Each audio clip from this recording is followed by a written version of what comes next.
Good morning friend. आज आमच्या गोलूच्या स्कूलमध्ये काय गोलू नवरात्री सेलिब्रेशन आहे. तर आज गोलू खूप खूप मस्ती करणार, डान्स करणार, गरबा खेळणार. ओके. कसं वाटतं तुला स्कूलमध्ये? छान वाटतं.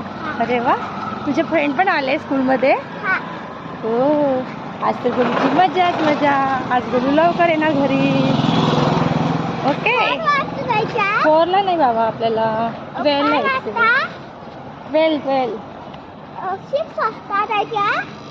नाही गोलू, नाही गोलू. गोलू आज तू इथंच राहायचं. गोलू आहे आता. गोलू स्कूलमध्ये जाणार.